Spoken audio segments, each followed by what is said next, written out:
Hello and welcome to Open Your Mind Radio. You have myself, Alan James. Myself, Stephen George. Good evening. Good evening. It's Sunday, the 8th of February 2015, and we're back in Studio 1. We have Thank God for that. We have to sort the few problems out that we have in Studio 2. We know that. We're going to check it out. When we have a bit of time, we'll pop down.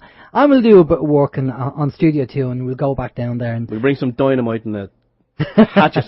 Do another bit, a few bits of work and bit of testing that needs to be gone on before we go down there again. But, okay, good evening. Right, before we crack on, let's find out what the communication channels are. Yes, okay. Communication channels this fine evening. Mary, go ahead. The communication channels are email info@oymireland.com, by phone 046 927 1212, and you can also contact us direct through the OYM chat room. Yes, 046 927 1212 is the number for the studio this evening and every evening. If you're going to call in from outside the Republic of Ireland, it's going to be 00353 469 927 1212. We also have the chat room as well. Say hi to everybody in the OYM chat room and also everyone in the People's Internet Radio chat room. I'm going to be monitoring both of those chat rooms for questions this evening. We also have on our website there, which is oymradio.com. We have the Facebook link for the anti-social media. You can check us out there as well. You can befriend us and see what's happening on that page. You can send us some links and whatever. We also have the YouTube channel as well. You can check out some podcasts there. We also do have some videos up there. And someone is saying no sound. No sound? No. I think Liam, you might want to turn your volume up there, because we definitely have sound here. Yeah, we're definitely streaming. It's definitely going out. Has anyone else not hearing us there? Hello, hello, hello. Is this thing on? No, I'm sure it is on. No, Liam, just check your speakers. Anyway, yeah, Facebook, we have the anti-social media, we have the YouTube channel as well, we have the live chat, and yeah, I think that's about the size of it. No, we're also on the TuneIn Radio app as well. If you have that on your smartphone or your iPhone, that's the TuneIn Radio app. Just pop along to the search on that and type in OYM Radio. You will get us on there as well.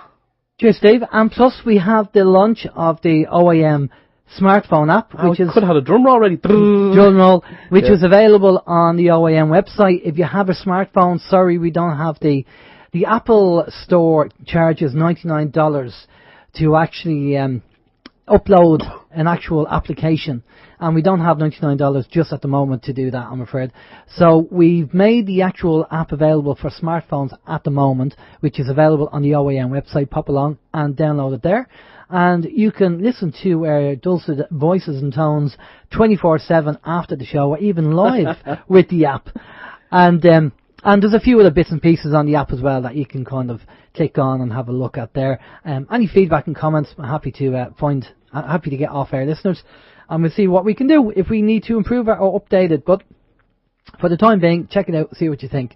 Now, right, first thing on the list. Down to the nitty-gritty now. Down to the nitty-gritty. The first thing on the list is just a thank you from one of the listeners, Graham, who sent in an email, and he just wants to make a point that we use the phrase all the time, oh, we'll Google that and we'll check it out and we'll Google this and everything else. And he just said it might be worth informing the listeners of the other search engines they can use are more private, like DuckDuckGo and StartPage.com. Now, we have mentioned StartPage.com before. It's part of the investment is from a lady called Catherine Albrecht, who's talks about the RFID technology and the ID scanners and stuff like that, and she's kind of involved in that, the actual startpage.com, where it'll actually do the Google search for you, but it won't track where you're coming from, and it won't keep the data there. So if you want to pop over and check it out, startpage.com. DuckDuckGo, I've kind of heard about it, I've never used it, but it's just another search engine if you want to check it out anyway. Yeah, Steve. There's actually a little picture of a duck on it. Oh, yeah, there is. I've actually used it before, and yeah, I've also used StartPage as well. And anyone who's maybe been around computers for a while, you probably know of there's other search engines, there's other websites you can use as well that don't kind of track. I think one of them is called Tor, T-O-R. You just Google. There we go again. Just Google. Just pop along to your favorite search engine and type in T-O-R, and you'll find some information on that. It is a browser. It's kind of secure. I think it stands for the Onion Router or something like that. But yeah, that's kind of secure. So check that out as well. And we won't be googling anything anymore. We'll be searching. Yes. So we'll be going to the OYM archive library. Anyway, right, the 21st Century Wire. This is thanks to JJ.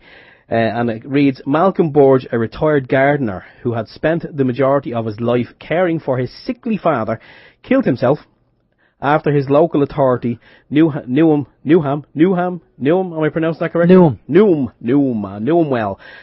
Council pursued him for £800. That equates to $1,226 for the US listeners, which they had overpaid him. Yeah. They overpaid him. Yeah. Yeah, and they're chasing for it. Oh, but I had that situation when I first came over here, and where they said they apparently overpaid us. Yeah. And I said, well, I'm not disputing the fact that you haven't overpaid us. I just want you to prove that you have. Oh, prove it. Yeah. And they basically went away and didn't come back and annoy me, because they just knew that the hassle of trying to prove it would just the cost alone, it wasn't worth it. I'm guessing Malcolm obviously, I'm sure he was caring for his sickly father, so I'm guessing he wasn't a spring chicken himself. So he killed himself. I mean, Jesus. That's incredible. That's unreal. It is incredible. Sorry to hear that. We know what happens on a daily basis, though. It's happening over here. It's happening in every country in the world where people are getting pursued by county councils and banks and credit. Well, maybe not so much credit unions, but definitely banks anyway. And people just can't handle the pressure. Exactly. Actually, while we're just talking about that, I'll just jump in real quick and say that there was a thing that I read today. I think I put up on the top of the website there, our own chat room. In the Irish Independent, there was a woman who's been getting hassled by the banks as well. She couldn't afford to make her repayments of 900 and something euro, but she could afford to make 500 euro, and she's in negotiation with the banks, and the banks still weren't happy with that.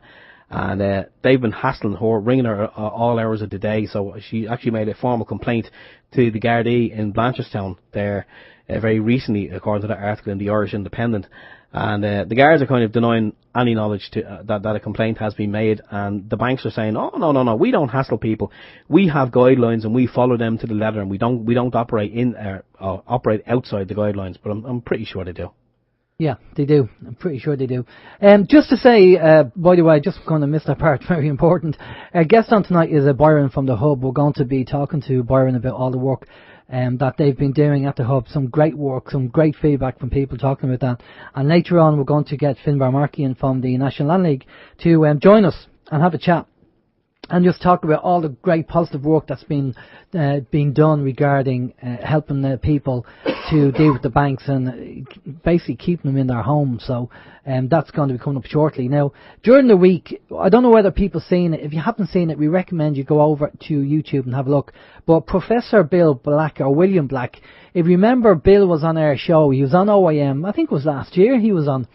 That we had Bill on, yeah. And we talked to Bill about the bailout in Ireland and everything else. Now, Bill happened to be over here in Ireland talking to the Senate, I believe, or some Senate committee, and he said that he confirmed that our government and the regulator were corrupt and have been, in so many words, and have been for a long time, and still nothing has changed. How do you expect the people of Ireland to respect a corrupt government confirmed by the international expert? That's true. And to top it off, we find that 66% of our road tax has gone to Irish Water. I mean, how did the government and the politicians, how did they expect us to respect them when we know what's going on blatantly in our face? They don't. And they want us, they're hypocrites. They want us to be paying the bills and doing what we're supposed to do like good little citizens of the country. And they're screwing the system and then just robbing Peter to pay Paul. It's just unbelievable. It just goes beyond.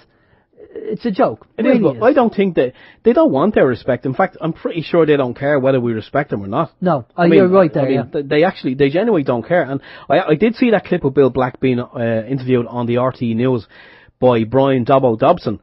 And, Bill didn't pull any punches. He put it out there, he laid it out there, and he told Dobbo exactly what was going on, and exactly how not only Bill Black seeing it, but the whole economic community, how they view Ireland and the government at the time that has led us into this fiasco, which is the austerity measures and the bailout. And you may remember as well, we did see a video clip last year of Bill Black. He was with another chap whose name escapes me at the moment. It was a recording for RTE radio, but they did have a video camera in the audience, and it was with Pat the Plank Kenny. He was interviewing them, and Pat Rabbit was there and all, and Bill Black wiped the floor, from what I can remember, with Pat Rabbit. Pat Rabbit was trying to justify the government's decisions that they made on the day in relation to the austerity, the bailout, etc. And Bill Black just tore shreds out of him. And I think Pat Rabbit, God bless him, all he could do was kind of sit there and just like, well, we done the best we could. And Bill Black said, no, you didn't. You didn't have a clue what you were doing. You were kind of sitting there drinking yourselves into oblivion and just kind of, voting on the inevitable. And the other thing, I mean, Bill Black said with Dobby was the fact that he's never seen a government do what Ireland did. It was so stupid and incompetent of them, of what they did. And that's, Bill was fantastic. He was so straight and honest. And then Dobby turns around and says, "Oh yes, but we've moved on since then, and I believe things have got better." And he said, "No, they haven't." Yeah, he said they haven't got better. He actually said that measures have been put in place. This is Dobson. Measures have been put in place now, to ensure that won't happen again. And Bill goes, "Yeah," he says, "measures have been put in place," but he says when you look back to where it was, there was absolutely nothing in place at the time. So he says you were at zero. So he said even if you're on one now, that's putting it's an improvement. Yeah, one is an improvement on zero, but it's still a hell of a long way from rectifying this. Yeah, and they want us to respect them, and I mean just hypocrites. Anyway, we have to move on, but there you go. Go to the podcast page. The interview with Bill Black is on there. We talked to Bill. Check it out. See what you think, Steve. Yes, here we go. Get your teeth into this one. This was in the Examiner.com, the online edition, and it seems the latest Joint National Listenership Research, that's the JNLR, I love the abbreviations. The figures show that RTE Radio 1 has suffered a significant loss, with a number of its own main shows losing up to 20,000 or more listeners over the last 12 months. I'm not surprised. The biggest fall has been experienced by one of its flagship news programmes, that's the News at 1. Oh, can we just change that to Propaganda at 1? Yes, we can. Propaganda at 1. This time last year, it had a listenership of 349,000 people. That has now fallen to 312,000. That's because they're tuning into the new media. Well, that's what we like to think anyway, where there is no propaganda, just the truth as we find it. We just put it out there, for y'all to do what you like with it, really. Make up your own mind. Absolutely, we don't tell people what to believe. But yeah, there is an article. I think I might have put a link to that at the top of the OYM room as well. And saying that there's a load of the shows on RTE. Even Joe Duffy, all the ladies used to tune into Joe Duffy. I believe he's on after the 1 o'clock news on RTE, and people ring in with their problems. And for those of you who are not familiar with Joe Duffy, he's kind of like the S-man for RTE, or whatever you want to call him, I don't know. But people ring in with their problems. Oh, Joe, I'm after getting a tax bill, or I'm after getting a bill from Irish Water. Joe, what am I going to do? I haven't got the money. And, where we would say, well, okay, you haven't got the money to pay. Well, get onto the Land League, get onto the Hub, get onto some of these people, and you will get genuine, information. They'll give you the information, and you can then decide what you want to do. Where Joe just kind of goes, what can you do? What can you do? What can you do? Sure, we all have to pay, don't we? So Joe is, well, he's a waste of space as far as I'm concerned. But that's just my opinion, and seemingly thousands of others as well, because they're not tuning into his show. Anyway. Continuing on from that, the Independent.ie, seemingly the government is poised to force RTE to choose between the licence fee and making money from advertisements. The Communications Minister, Alex White, has told the Irish Independent. So they are trying to introduce this broadcasting charge, which every man, woman and child, well, no, not every man, woman, but everybody will be expected to pay, whether you have a TV or not, because they're now saying, and have been for a while, that if you have a device capable of receiving TV broadcasts, i.e. a computer, a smartphone, a tablet, an iPhone, two tin cans and a piece of string, they'll tax it. But if you're capable of receiving broadcasts, live broadcast, then they're going to put this broadcasting charge upon us. So now, seemingly they're getting put in a position, because they are funded by the people, and they also have revenue coming in from the advertisements that they show as well. So they have their cake and they're getting to eat it as well.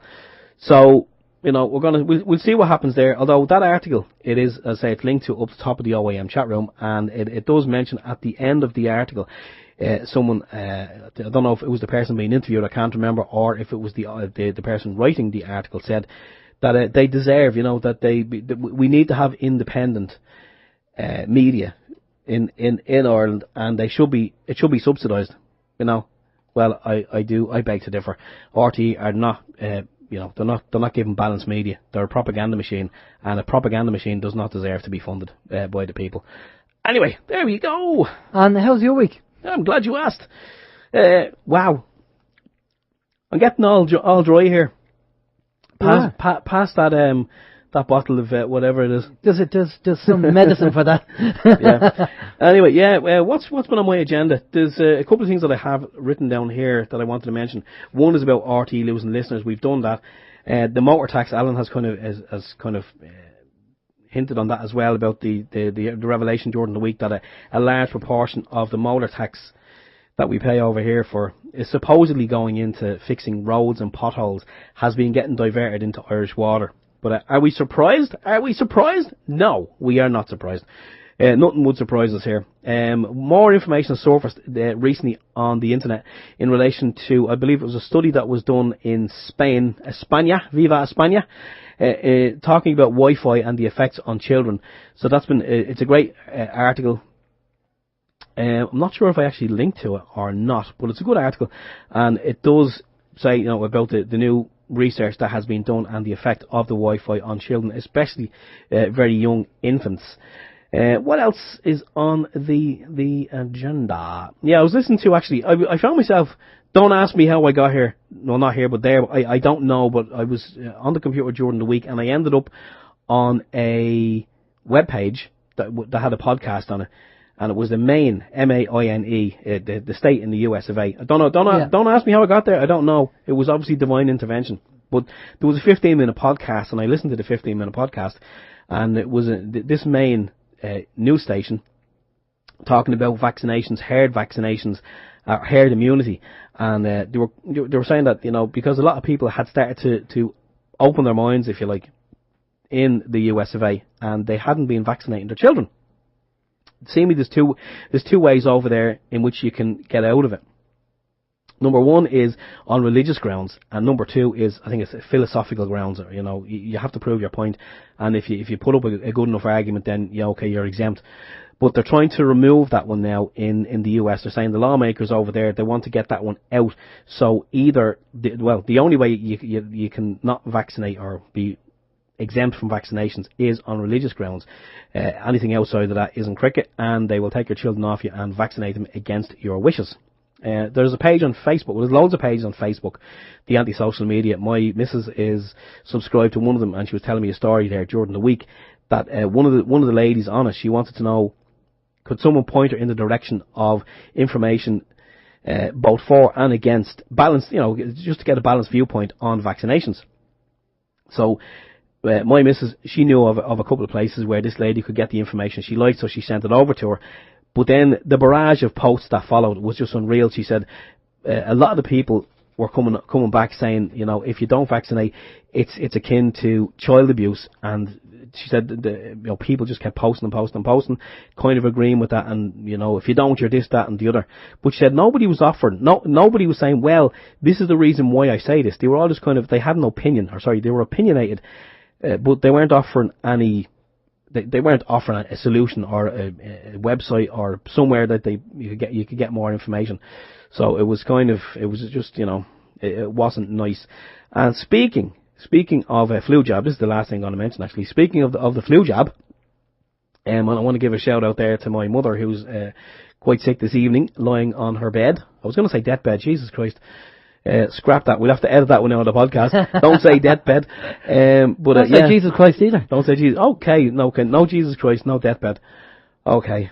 God. Oh, no God. What next? Yeah, but the flu jab, people have been advised by the HSE to go and get the flu jab, as they normally do, even though they have been on record as saying that the strain of flu that's currently around us well, the flu jab kind of won't really do anything for it, but they still want people to go get it anyway. And my mother, unfortunately, just happened to be in the wrong place at the wrong time, and she got the jab, and it floored her, absolutely floored her. She's on the flat of her back and is very, very sick. We were up there to see her over the weekend, and she's very sick, and she said she's had the flu, she's had the flu like everyone else, and this has absolutely just knocked the stuffing out of her. She said whatever the hell was in it. So I don't know what's in it. I genuinely don't. And kind of on from that, before I shut the hell up, did you notice we had some snow here the past couple of weeks? Yeah. It wasn't much, but there was. I noticed that after the snow had kind of gone, the ground was still cold, but there was kind of white stuff on the ground. It looked like small little droplets of snow, but it wasn't snow, and it was on the footpaths as well. But yet it wasn't slippy. Now, I don't know what it was, but I reckon it was falling in the snow, or may have been added to the snow. I don't even know if the snow now was real snow, or if it was engineered by Harp or who knows what. But yeah, there we go. I don't know if anyone else noticed that as well. Agent is saying the sound is gone. No. The sound is not gone. Maybe it's just me. Anyway, yeah, so that's it. So don't get the flu jab, because it'll knock the stuffing out of you. And yeah, if you see any indiscrepancies in snowflakes or anything on the ground that looks like snow but isn't slippy, if you can take a picture or something, that'd be fantastic. Anyway, right. How's your week? How's my week? Well, very quickly, because we were going to get Byron on. Basically, just the Bill Black thing. He's the author of a book called The Best Way to Rob a Bank is to have your own. And he fundamentally said that the banks and the regulator lied about the bank guarantee, and they have the audacity to tell us to obey the law when they're doing that. It's just ridiculous. So, the regulator it was just asleep at the wheel. Asleep, probably just hand in hand with what was going on. So, I just think that regulation and supervision died in Ireland many, many years ago. That's one of the things he said as well. So, pretty bad, but there you go. It's just, I don't know how they expect us to respect them if they're doing what they're doing. It's just, there can't be one rule for them, another rule for us. It doesn't work that way. So they need to get the finger out and sort it out. Anyway, we're going to bring our guest on. Now, our guest is a chap called Byron. He's doing some great work with the Hub. We're getting some great feedback from the Hub on what they've been doing. People going into the Hub being very stressed, being very upset of, getting letters from the banks about evictions, and when they come out, they're happy, they're cheered up, and they realise that there is a solution, and they don't have to get stressed and get anxious about it, and suffer from anxiety and all that kind of stuff. So they're doing fantastic work there in the Hub in Dublin. So we're just going to bring Byron on and talk about it. So, good evening, Byron, how are you? Very well, thank you. How are you guys? Not too bad, not too bad. Good. Thanks a lot for coming on, Byron. I think it's good that you've come on to talk about the Hub and what the Hub are doing, because we're hearing some great feedback and some great information from people. As I said, and it's a personal friend of mine who was going through issues with the banks giving her hassle, and she said to me that she was feeling a bit stressed and hassled and everything else, and she went down to the Hub in Dublin, and she said you come out of the office feeling empowered, feeling positive and less stressed. And so that's a fantastic compliment that people are saying over and over again about what you guys are doing there. So do you want to tell people who don't know what the Hub is and how it all came about? Do you want to tell us about that? Yeah, sure. Basically, we're also in mortgage difficulties ourselves. Had been for the last 6 years. And between myself and Neil, we saw that there was a niche that needed to be filled. No one was ever telling us that the process is through the courts, and fear being what it is, it seems to be in a really dark place. So you see, between Neil and myself, we started the Hub basically in the back bedroom down in Naas here. But it became apparent really quickly that we needed an office and needed to be in Dublin. Byron, can I just stop you there for a minute? We're having a problem with Skype. Skype is acting up a bit, so we're going to disconnect and we're going to call you straight back, okay? Just sometimes Skype does this, so we're just going to call you back. So just bear with us. Sorry about that, folks. You know the way the Skype is at the moment. Before we had Byron on before the show went live, the audio quality was okay, and then for Skype, for whatever reason, well, we know it's owned by Microsoft and it's centralised, so it's causing problems. Byron, can you hear me? I'm back. Yeah. Yeah. Okay. Let's carry on. Just go from there, and we'll see how we get on. Yeah, no worries. So basically, we put out an advert that we needed this in Dublin, and within a week we had it. And we opened our doors 18, 19 months ago. At present, we're getting roughly 9, 10 families a day that come to the hub. The initial meeting is really just to get them out of their place, dispel the fear, tell them what is going to happen, the process, the length of time, what the banks think they can do, and what the banks can actually do. And again, same with the courts. Explain that the first time you're up in front of the registrar, and you'll be there for quite some time. With what we do, we'll keep you in that court for quite a long time. One promise we make when anyone comes through the front door is you will not lose your family home. And to date, we've kept that. Not one person has actually lost their home. Brilliant stuff. And obviously when people come in, they're feeling stressed and worried about what's going on. As you say, you got an office, and you're very lucky. I mean, it's brilliant that you have a little office that you can work from. But this is all down to your own personal experiences. You're saying there. Oh yeah, but don't forget Neil. He's in college. He's learning law, so we're going to find him from both sides. We've actually got a barrister that comes down as well. So yeah, we're fairly well armed, and when you have to learn, you learn quite quickly. Yeah, no, totally agree. I mean, I'm kind of picking up. I've a long way to go regarding the law, but as I was saying to people before, for representing the National Land League, for the little bit you just need to know, you just need to go down to the courts, the local courts. For everybody listening to this in every county in Ireland, all you have to do is get your own little group together. It could be a group for the hub, or it could be the group for the National Land League. It doesn't matter. You just get a group together, and you go down and you give the flyers to the people and just tell them that if it's the first time in court, it's going to get adjourned anyway automatically, and then get them to ring the hub or get them to ring the National Land League. And then obviously you guys and the National Land League will take it from there and start advising the families, advising the people what to do. And it's a great lifeline. We don't advise, we help. You help, you don't advise, because you're not legally qualified to advise. Absolutely. Yeah, okay. We just clarify that. And how many people are in the team in the hub in Dublin, and what's the story? Are you expanding? Do you have other groups? What's happening there? Oh yeah, we are expanding. Yeah. At the moment, like I said, Neil's on the lay litigation side. We have a barrister. We have a girl that comes down.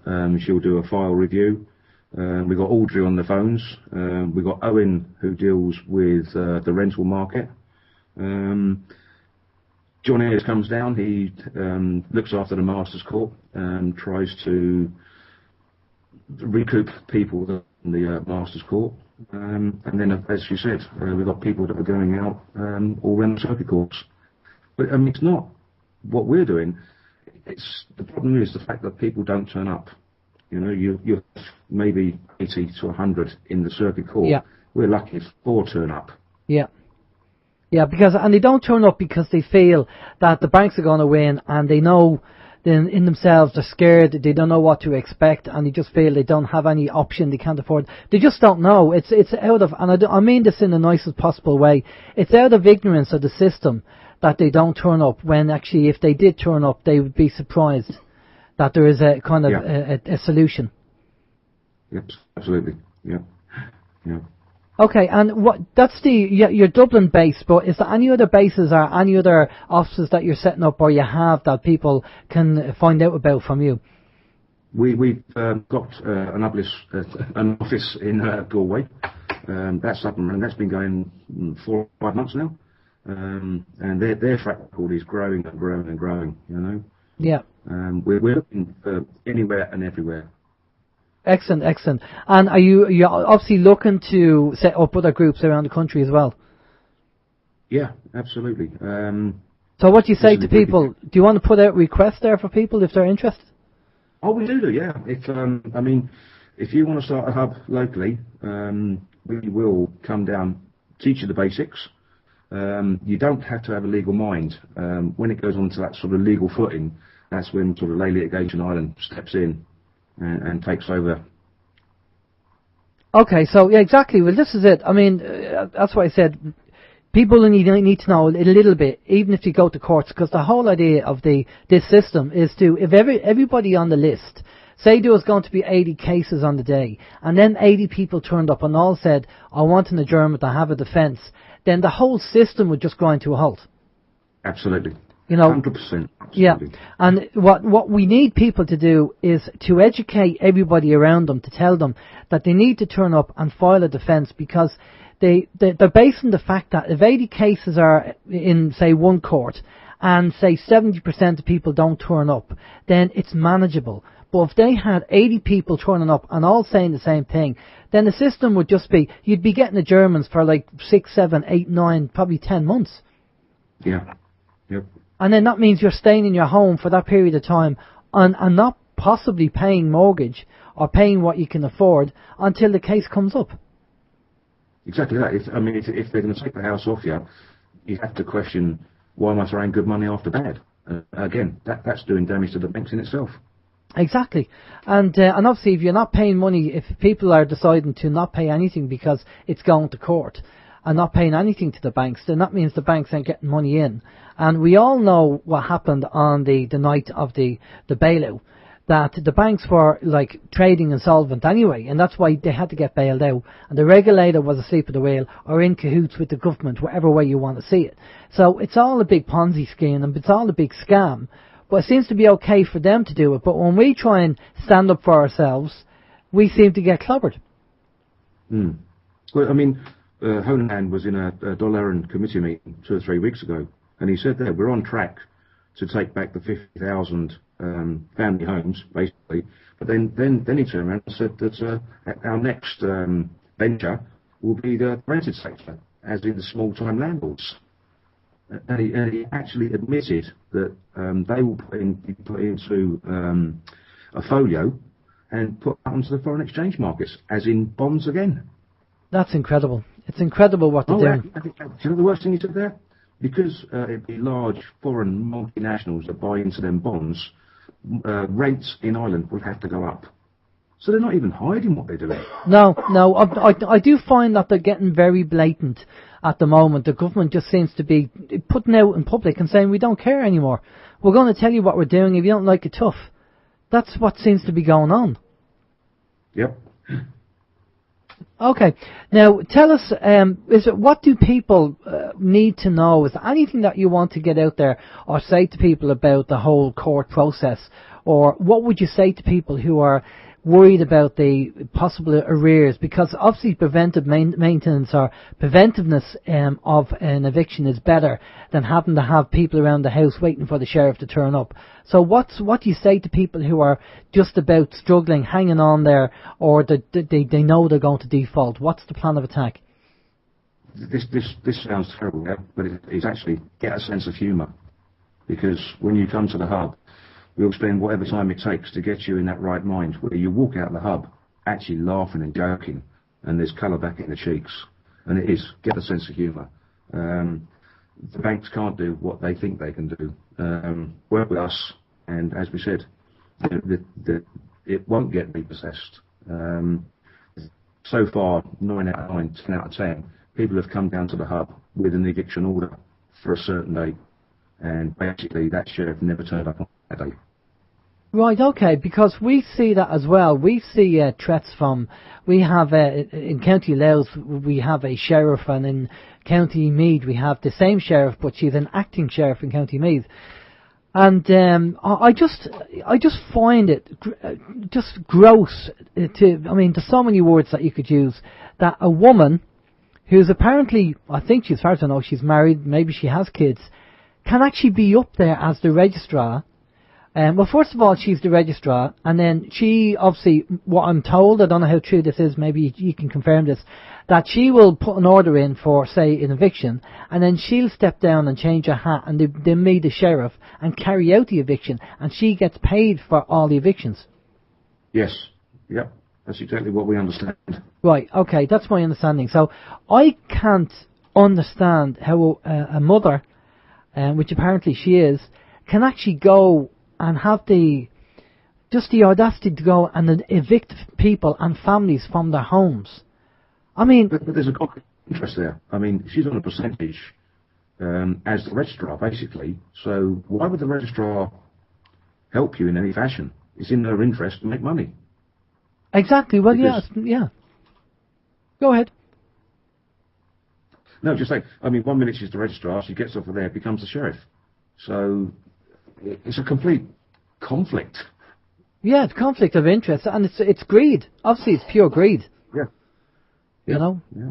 Now, I've seen. I mean, we were in court one day, and if I hadn't seen it myself, I would never have believed it. But the barrister was losing against the lay litigant. He turned to the registrar and said, "We'll raise it from 6 to 8%." And I saw that woman become a viper, and that man's house was gone very shortly after. That's incredible. I was in Trim Court, and I actually seen apparently a solicitor, the solicitor was acting for the client against the bank, and the solicitor was recommending that he give up his home. And and we're going, hang on a minute, you're supposed to be on his side. You're not supposed to be on the bank side or the registrar's side. Unless, of course, now, I'm not implying anything at all. This is just my own belief, my own opinion, for what it's worth, and it's what I believe, or I question, or the question is out there.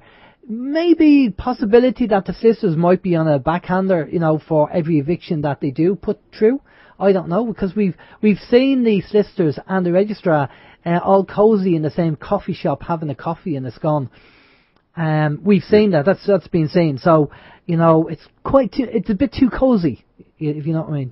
We have a litany of cases where you would have to say these guys are all working together. We know of people that have been asset stripped, and we've taken their cases, gone over them, pulled them apart, and basically proven it should never have happened that way. Exactly. Well, we had Michael of Benicia on, and he's been attacking the courts over in the UK. And Michael said as soon as you go into the solicitors to sign the paperwork, he said that's where the fraud is committed. And he did 2 very good shows with us and talked in depth about what went on and how they did it. And I don't know whether you've heard them, Byron, but I recommend listening to the podcast of Michael, because he's been through the court so many times, because it's got to do with his family, and he's challenged the banks and everything else. And there was 3 things that he mentioned that you have to ask the banks, and he said they can't. And the solicitors, because they're all in on it. They're all part of this system. And obviously it's their cushy lifestyle and their, the golf clubs and everything else, and they don't want the system to fall apart. They want to keep the system going because they're making loads of money out of it. So why wouldn't they? A solicitor is an officer of the courts. Okay, yeah, but their loyalty is to the court and not to the customers, not to the client.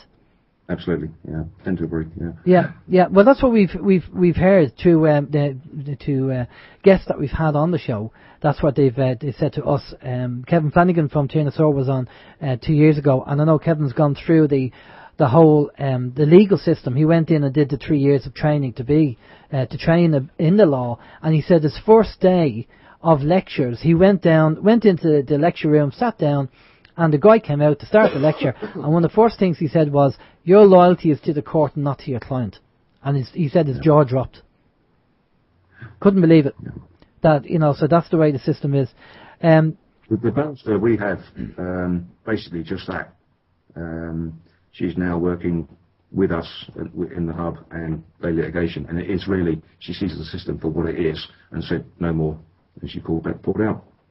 Brilliant. That's fantastic. And we need more solicitors and barristers to do that. They need to develop a conscience. And they need to realise what's happening, and that their system is destroying the country. This legal system is destroying the country, and they need to do that. I think Steve has a couple of questions there. Steve? Yeah, we have a couple of questions. We have a comment as well. The comment is from OB1 on the People's Internet Radio, and it's in relation to the sheriff. And just so people know, and this is the comment: she is not a sheriff. She's a civil servant with a title as sheriff. So yeah, I mean, yeah, she's not an actual bona fide sheriff. So yeah, I think we can all agree with that. And she hasn't got a horse either. No, she hasn't got a horse or a 10-gallon hat or a badge. She probably has boots though. I'd say she's boots, like every woman, a room full of boots. Anyway, Del Amitri on the People's Internet Radio says, please give our very best to Byron. They are helping to address the extensive problems we face in this country. Your intent, Byron, is good. And can we ask you, why do they automatically adjourn cases the first 2 times, then try for the chop? It's only the first time. You go back to Alan Shatters, the 2013 Reform Act. He put that in there. That it's an automatic adjournment. Basically, you bank, get talking to you person, and come back with a deal. That's the only decent thing you actually put in there. Excellent, yeah. Yeah, the whole, what I understand of it is that the courts have to be seen to be trying to make some kind of be a kind of third party, kind of the in-between person to try and sort out the problem, because the whole idea going to court is that the 2 parties can't agree on a solution, so you end up in court. And the registrar is there to look good and go, well, you know, we're sitting on the fence here and we're going to try our best, so we'll adjourn the case now and you go away and you have a chat and see if you can sort it out between yourselves. But that's basically just my understanding of it and what I was told. They have to be seen to make an effort, but the adjournment, I mean, normally it's normally between 3 and 5 months anyway. And if you don't have a defence, then everything else kicks in from there. You're supposed to go back with an affidavit, I think. This was all a plan, a change. Before Mr. Alan Shatter brought in the Land Reform 2013, you had to go to the High Court to basically take someone's house off them because of the money factor. So they changed it, and it's basically down to the poor loss and the rateable value. So it's fun from start to finish. I mean, everyone should be watching Tom Darcy. He's going after getting that changed back to, into the High Court. I mean, if you can imagine all of them people being put through the High Court, you'd have a 10-year waiting list. Oh yeah, it'd be madness. It'd be great for us, not good for them. And obviously, you know, if you do that, I know somebody in the National Land League, I believe, are going to do, maybe Finbar can clarify this later on, they're doing a constitutional challenge. Now, we know in the Circuit Court that you can't do that, it has to go to the High Court. And the Constitution can't be read, or can't be dealt with in the Circuit Court, or even talked about. At the moment. Sorry? Yeah, Tom Darcy's actually doing, Tom Darcy's doing that. Okay. On a constitutional, yeah, absolutely. That's now in the Supreme Court. And I wonder, can people actually quote that if the banks are after them? Can you quote that as a case to say? You should be putting an affidavit saying that basically there's a High Court, Supreme Court challenge, and until that's actually heard, my case can't go ahead. Yeah, exactly. And because I remember the same thing happened with the property tax regarding, O Communications and the property tax people. They had the case gone in, but I don't know really. Do you know what happened, that Steve? Did they win the case, or was it not seen? Or no, I think that the first case that they went up, I think it was postponed, or it was adjourned, or whatever it was. And put on the long finger. Put on the long finger, yeah. And I think it was supposed to go ahead a second time. This is what I can recollect. It was supposed to go ahead a second time, but it was cancelled, or it was postponed again, once again, putting the long finger. I think the Acorn to Oak, I think they have such a good case, and they have a lot of educated people working on it. I think that the judicial system, they really don't know how to counter-attack them, so to speak. So I think they're just kind of regrouping and trying to find a loophole, or they're trying to find some way of getting them, beating them, I suppose. But will it happen? I don't know. I haven't heard any more about the case. I think the last update I heard would have been probably early or late last year, maybe. Yeah, I haven't heard. Do you have more questions there? Yeah, I do indeed.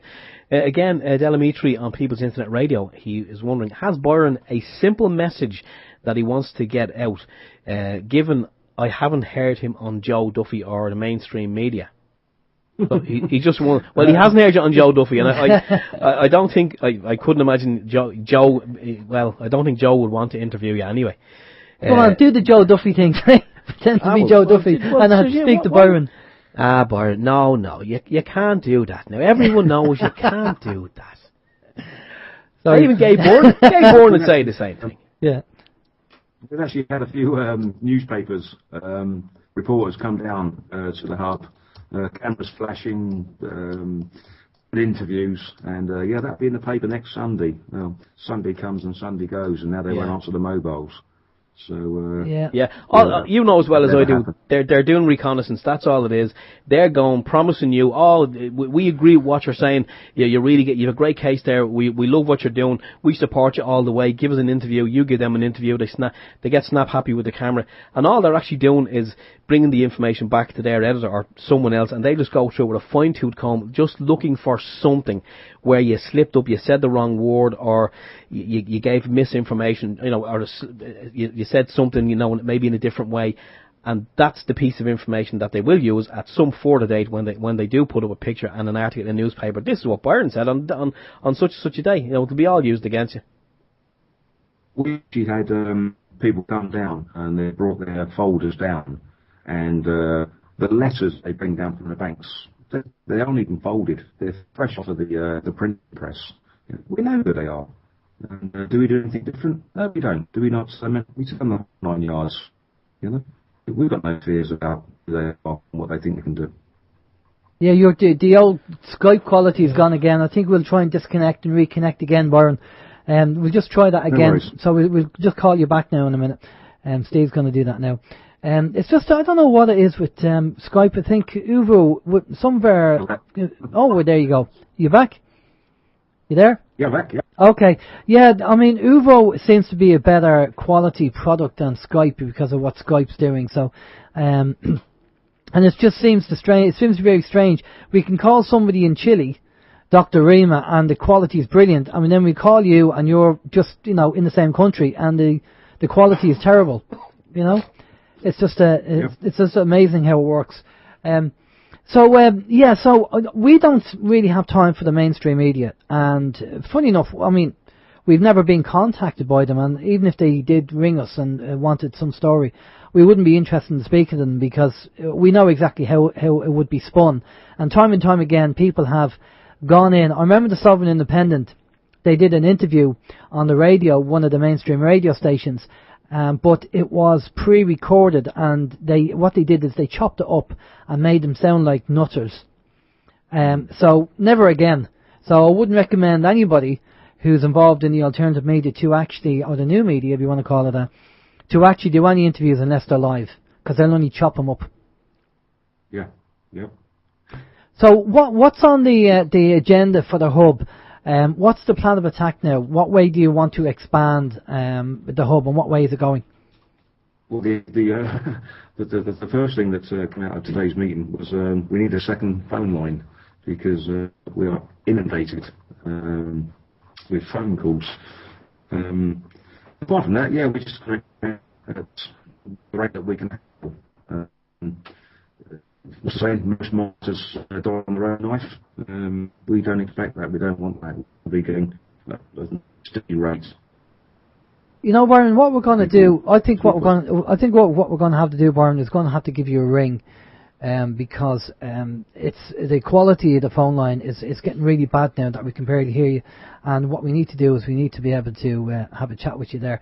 So what we'll do is we'll go to a quick musical break, and we'll get you on the phone line on your landline the number you gave us. I think we have it in here somewhere, and we'll give you a call and we'll talk to you on that.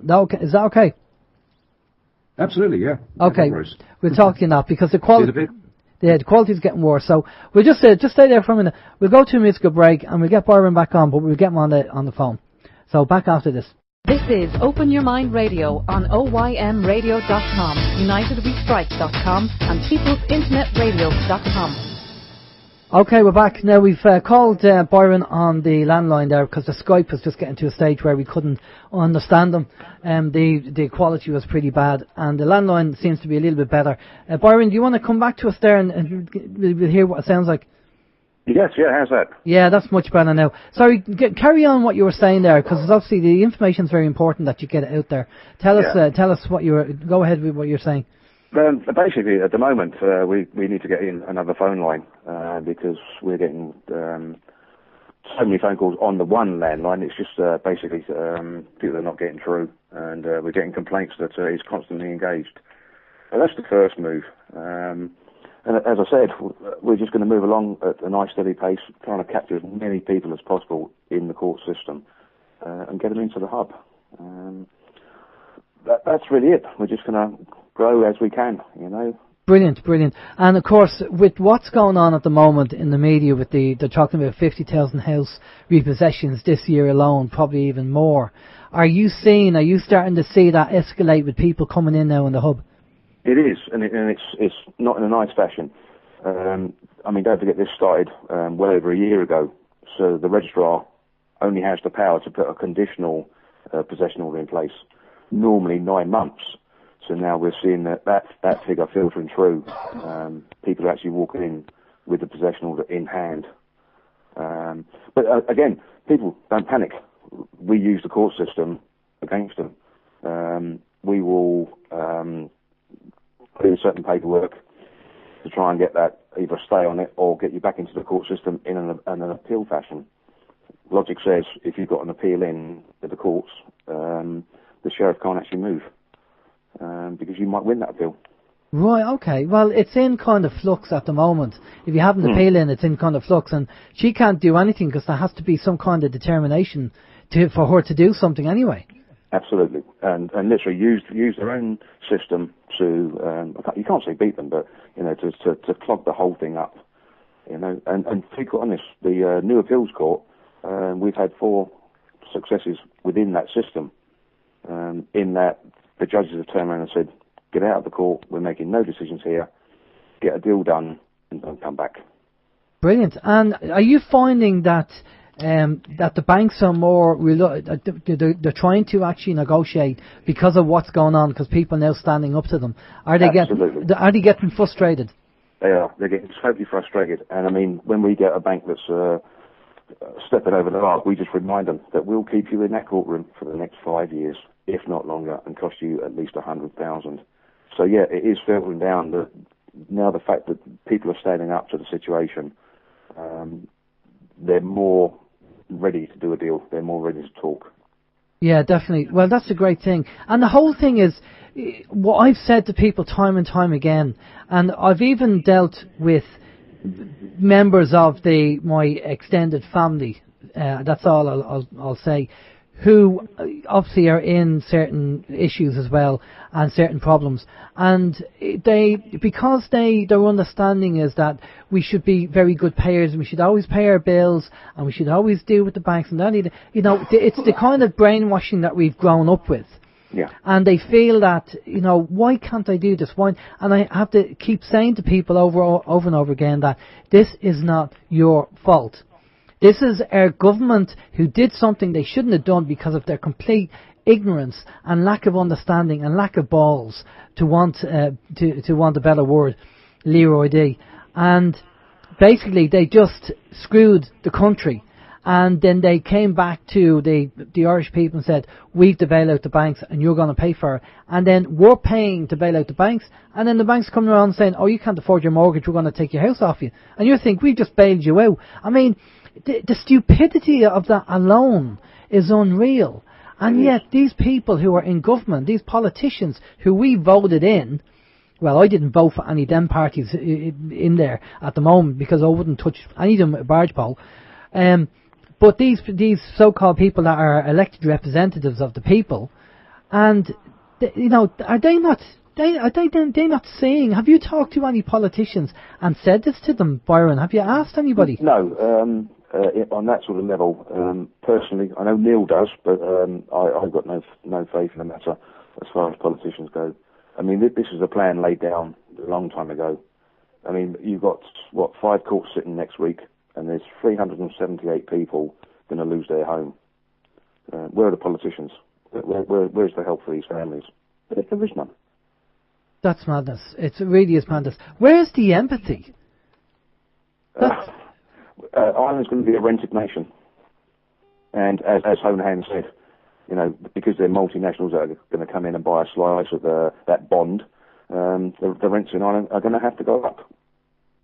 But that's just madness. It really is madness. I don't know where it's going to go. I really don't know where it's going to go. I mean, we know the election's coming up. We're going to be looking at Greece anyway. And Greece are doing what they're doing. We haven't heard anything yet as to what the plan of attack is. We've heard that Enda Kenny did not want to take any phone calls or information from Greece because Enda Kenny being the lapdog of Christine Lagarde, and basically she's patting him on the head like a little lapdog saying, well done Enda, and he's lapping it all up because maybe he's lining himself up for a job in Europe. And so I think Enda made a comment that Greece should be like Ireland and go and pay the bills. I mean, it's unbelievable what's going on. Have you heard anything else regarding, from a political side? Have you been in touch with politicians, independent politicians? Have you had any help from them at all? No, none at all. Not in any fashion. Yeah. A bit like the newspapers, they don't come near us. Right, okay. Well, they'll come near you for the wrong thing. They won't come near you for the right thing. Yeah, that's a fact. Right. And is it just the evictions that you deal with? Or are you dealing with like personal debt, credit cards and all that as well? Oh, yeah, we deal with a whole lot. I mean, we'll do the initial meeting as to, how it will go. See, fear of the unknown. Once you sort of show people where this is going to go, educate them on that sort of fashion, they're happy. But as far as personal debt, yeah, there's a massive help there on all forms of banking debt, Yeah, exactly, because everybody has, I'm sure, some level of debt. It's not just about the mortgage, but people have credit card debt, and they're using the credit cards because they can't. There's more going out than coming in, so to speak, and the credit card debts are adding up, and you kind of. Don't forget, credit card debt is unsecured debt. Well, do you want to tell us a bit more about that? Not really, because I wouldn't want to give the game away, but it's not secured against anything. So that's a different type of battle for them, and it's a much harder battle for them. Right, okay, than for the actual house, yeah, because there's you can't get a judgment out on the credit card, and you can't, Well, they can do, but there's a process there to, one, stop it, or number two, the courts have the power to say, well, you can only afford a £5 a month. And that's all you're going to get, Mr. Credit Card Company. But there's ways of even stopping that. But again, probably not for tonight's show. Yeah, let's too much of the game away. Yeah, let's not show your cards. Let's just deal with that in the one-to-one meetings in the hub. Okay.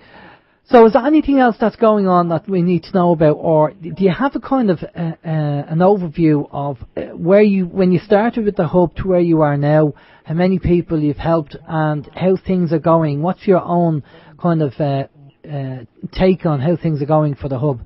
Well, I mean, how many people we've helped, I couldn't say. It's 9-10 a day that come to the hub. We certainly have stopped evictions. Since we actually started, that came to us. Where is it going to go? God only knows. We see the court system as being totally bent, totally corrupt. We've got people that have got serious cases taken against their banks, but they're not doing particularly well in that the court system is what it is. I mean, you've got Ben Gilroy there, impeached, the Judge Ryan there. There's nothing wrong with that, Yeah, well, as I say, they're hypocrites. It's a complete hypocrisy. They're saying to us that you have to behave yourself and you have to obey the law, and then they're going off doing what they're doing, or bending the rules to suit themselves. How can anybody respect that system? How can anybody? We have no respect. Well, I mean, there's the system there, but then there's the abuse of the system. We can point out that they lied on affidavit. We can point out that the figures are wrong. But when they don't like it, they just skip past it. Okay, yeah, well, that's it. Okay, Steve, you have a question for Byron? Yeah, we just have a question from John McCann on People's Internet Radio, Byron, and he's wondering, what do you think of the official offer? That's a very difficult area to go into. I'd like to say it's working. But the thing is, this whole argument will only ever come down to contracts and what your contract says. My personally, if I'm a penny short at the end of the month, then I've broken the contract. They will continue taking the money because that's what they desire. That's what they, that's what they need. I mean, they've trapped people into saying, right, if you give us 600 a month, we'll stop the court case, and in 6 months' time, we'll really rewrite the contract. Well, lo and behold, 5 months goes by, and they're back in court trying to take the house off them. They're just sucking whatever money they can out of us. Yeah, and I wouldn't trust them, as I say, as far as I control them, because I just you can't trust them. And you can't. The bank told me it was raining. I'd have to look outside the window and just make sure. Yeah, totally. And that's the way you have to treat them, because you have to treat them the way they're treating you. And if there's a lack of respect from them, you have to give it back as well. That's just the way it works. Yep, absolutely. Okay, well listen, we're going to bring the Finbar Markey in from the National Land League, because we know that Finbar and the National Land League is obviously involved with this as well, and I thought we could have a kind of a group chinwag about what's going on. Good evening, Finbar, how are you? Hey guys, how are you? Can you hear me? Yeah, I'm glad that noise in the background's gone. There was a bit of a hissing noise, but it's gone there. Finbar, we have Byron on. You probably know each other, I don't know. Oh, we do. We were chatting before Christmas there. We know each other well. Good stuff.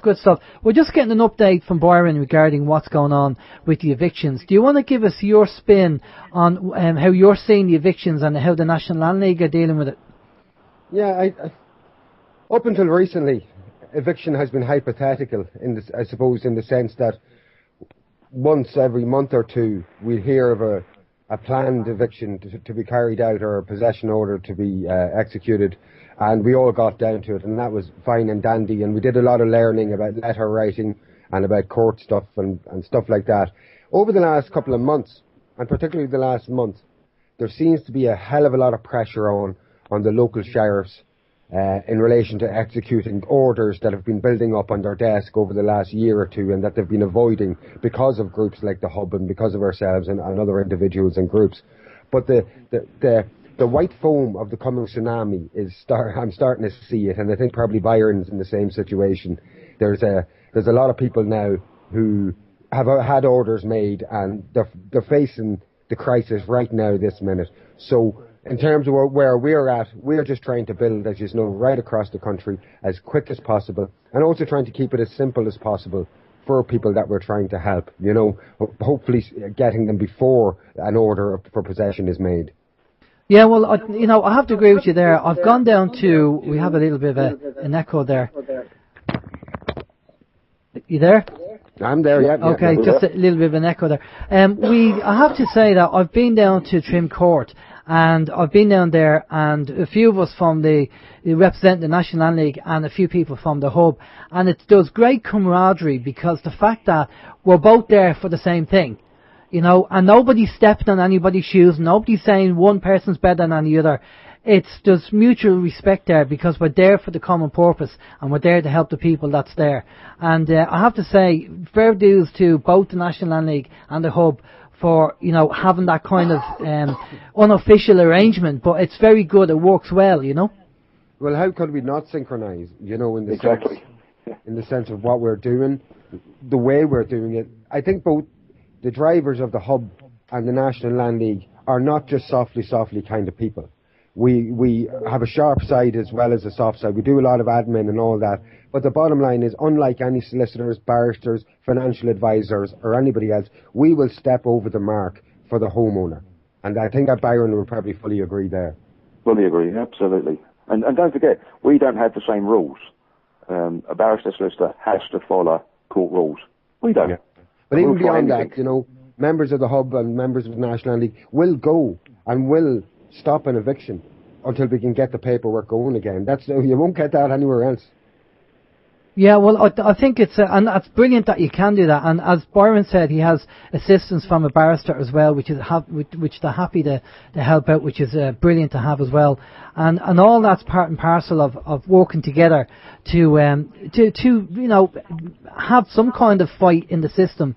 Against the system, because the more people turn up and challenge the system, as you said, Finbar, before on the show, the better the chance we have of shutting the system down. Or else there'll be, I said to Byron earlier there, that there'll be adjournments for 9, 10, 11, 12 months, which is ideal.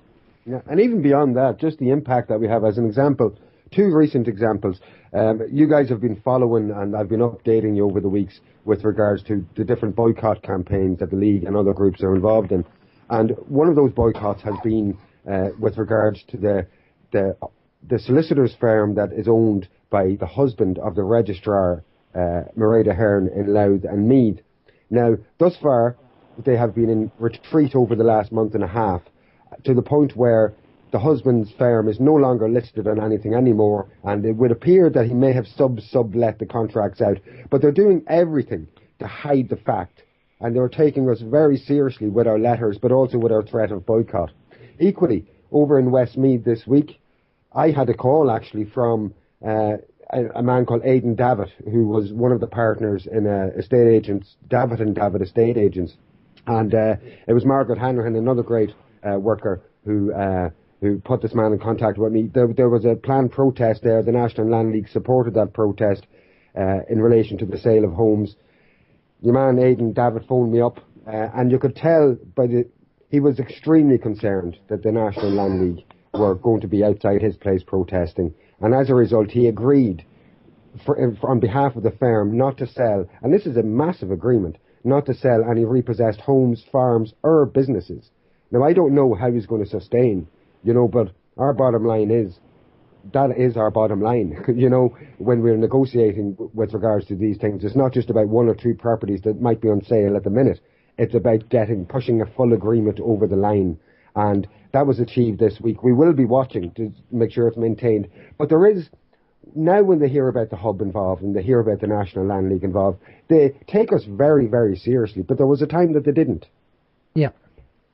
Well, that's the important thing. You want them, when they hear that the hub and the National Land League's involved, you want them to be going, oh, here we go again, this is going to be trouble. Boots. Not to say here we go, to quake in their boots. And that's the way it was in the 1880s. I'm doing a lot of reading recently, and they went a lot further than we did, or that we planned to go in terms of militant actions, if you want to put it that way. But we want them to quake in their boots. And I know that every time we have a success with a boycott, it ripples through the industry, whatever industry that is, whether it's the legal industry or whether it's the estate agents or whoever it is. It ripples throughout. We're a small country, and they hear about it, and they don't want to have us outside their business.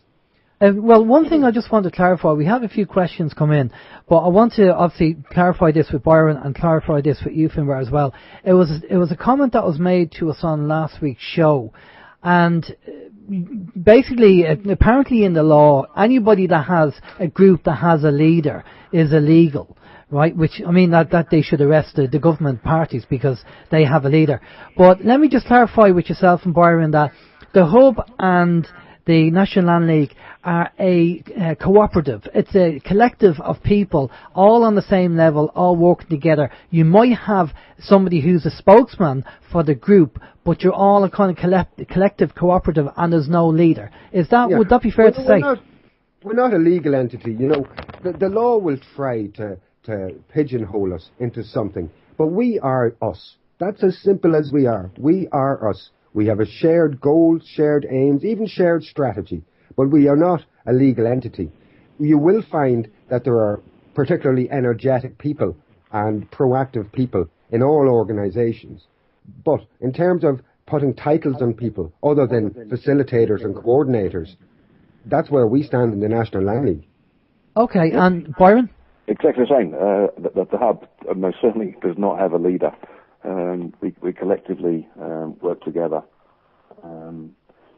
as a huge group. We've now developed a massive following.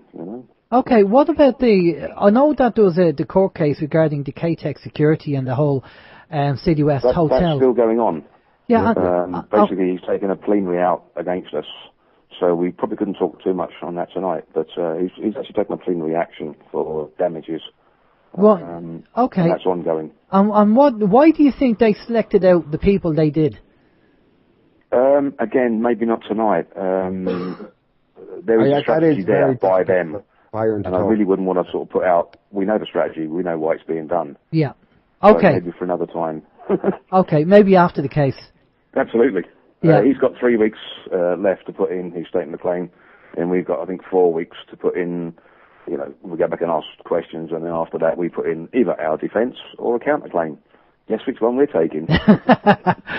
Very good, very good. It is going. I'm looking forward to. I haven't been injuncted, not for the want of not making efforts, but maybe it's because I live further away. I don't know. But Finbar, you're out of the line, mate. That's no good, mate. Come on. I know. But the thing is this: it's going to be. Because they're bringing it into, and I know that Byron is in a position that he can't really talk about it too much, I might just make a point that I've seen the summonses, I've seen the accusations, and in reality, there have been no lies have been told by anybody involved, and the reality will hopefully be brought out into court. But the Irish court system, as we know, and I'll only talk about what I've seen in courts with regards to people defending their homes. If somebody brings up something that is controversial, that is critical of a bank, that might look more deeply into what's going on in the background, a judge will say, I've read that in my chamber. Go on, you don't have to read that part. And I suspect that, and I hope not, but I suspect that might be the attitude towards the evidence that's been presented by the defendants in these cases, who may hopefully turn into plaintiffs very quickly. Okay. Well, we have a few questions. Steve? Yeah, we do.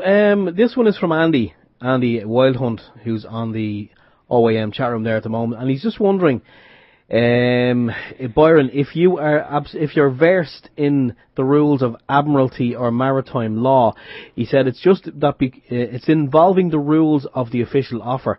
When the question was asked earlier on, if you thought the official offer would work, yeah or nay. This is kind of moving on from that, and he does say that codes of contracting, it's quite deep. That's why Vincent stands by it. If there is honour, it should work, 100%. He says. And I agree, but unfortunately, when it goes into the court system, different place. Admiralty law, I looked into that. I think it's absolutely spot on. Unfortunately, not in the Irish court system. But is that not what they use in the Irish court system, the admiralty rules, no? No. Common law. Okay. Well, they do. They do what they want, basically. They do what they want. They switch. Because I know when we went to that meeting we had last time down in Trim, Finbar, Ben gave us a little talk, and Ben was saying that the games they were playing, they were switching from common law to legislation and back again. Because if they weren't winning, they could change the games, the rules of the game. Every time the judge goes out, stands up, goes out of the court, comes back in, he comes back in under a different jurisdiction. Yeah. So. And you literally, we see it happen every day. It's just madness. You have more questions, Steve? I do, yeah. This one came in from SD. I'm not sure if that's if SD is a card. Well, there's no T in the middle. No. Jesus, no. Not on this show. Maybe on Joe Duffy, but not on this show. But SD is wondering, Finbar, in relation to something you were saying about properties, and he says that you might need to do a little bit of reading on that we should be calling them dwellings and not properties. Yeah, that's okay. I think probably I was speaking off the cuff more than anything. I usually use the phrase homes. Can I just make an overall point here that what we've all come to experience in the Irish courts is that judges have ultimate discretion in absolutely everything. In everything. And yet, when it suits them, their discretion is to say that they have no discretion. And that really means that as much as we talk about this type of law or that type of law, in reality there is no law apart from the discretion of judges in the Irish courts. And it is farcical, to say the least. And so, in relation to looking at things like admiralty law, etc., at the moment I particularly haven't focused too much on it, because I just feel that no matter what at the moment in the Irish courts. Until there is a groundswell outside of those courts threatening the status quo, including the legal status quo, until that groundswell is created, we are not going to see real justice in the Irish courts. Yeah, No. yeah. Yep. It won't change. Byron? Yeah, I totally agree. Totally agree. I mean, we should have 50 people outside every circuit court every day they're sitting for possession. 5,000 people. Yeah. Yeah. Yeah. All them I kind have so of... much faith that we will achieve it. I have a intrinsic intuition inside me that's based on a lifetime of history and of learning about our culture and everything else, that we are going to do this between the Hub, the National Land League, the Anti-Eviction Task Force, and all these groups that are working more and more in synchronicity. I believe that we can do it. And the hardest work, in a way, has been done. Because the hardest work, quite often, is the gaining of the knowledge by the people who are going to drive this forward, and the gaining more so of the confidence as well.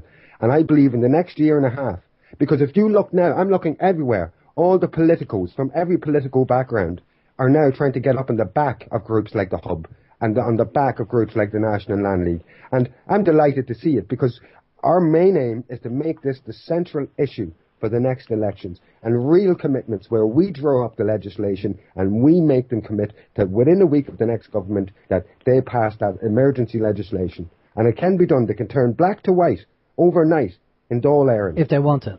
If they want to. So yeah. It's up to us to make the groundswell. But if you look at the growth there, I mean, now we've got people outside most, if not every circuit court. Yeah, and inside. The Hub itself is actually going down to Cork on Wednesday.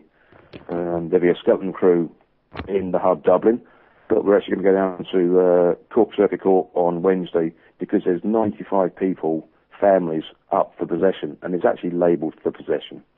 So that's 3 strikes and out.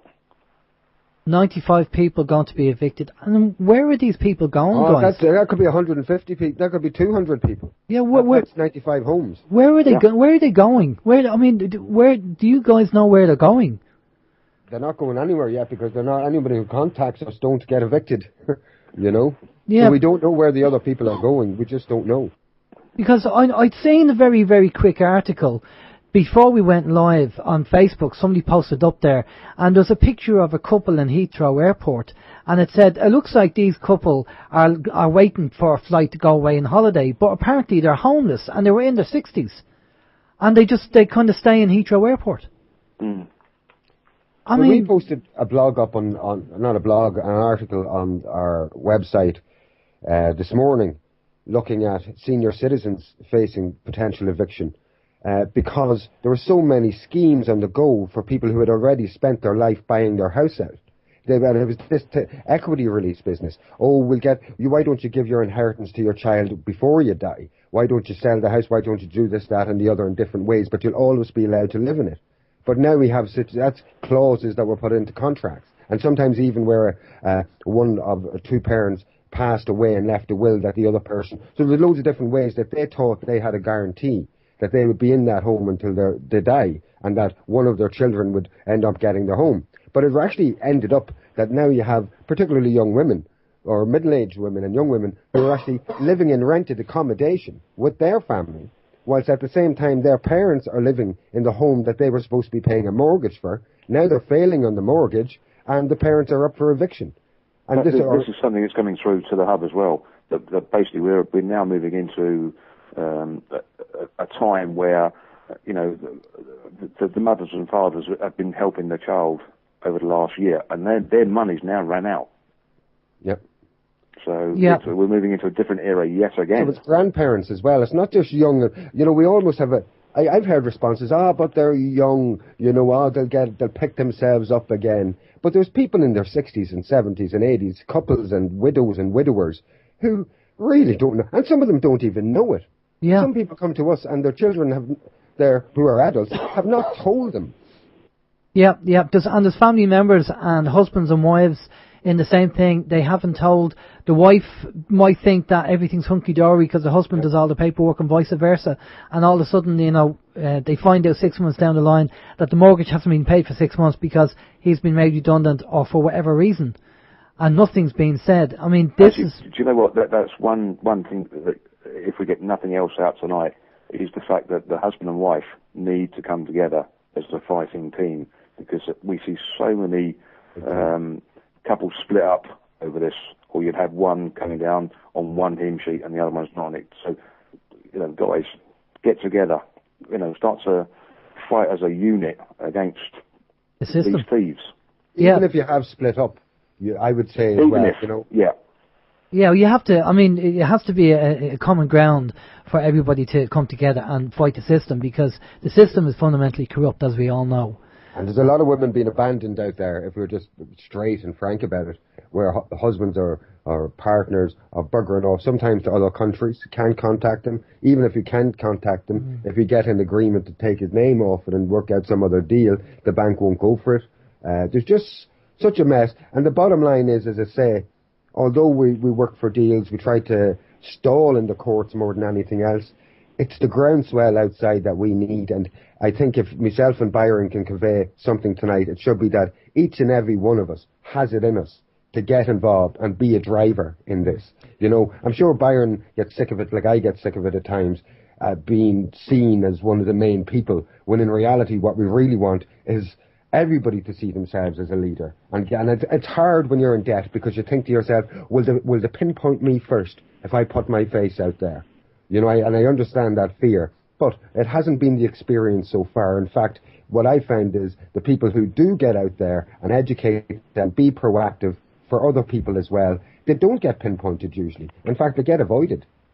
Yeah, exactly. I tell you what, that's definitely those that are actually fighting back. The banks don't know what to do. They're literally backing off. They can't handle it. Yeah, and we've heard this time and time again.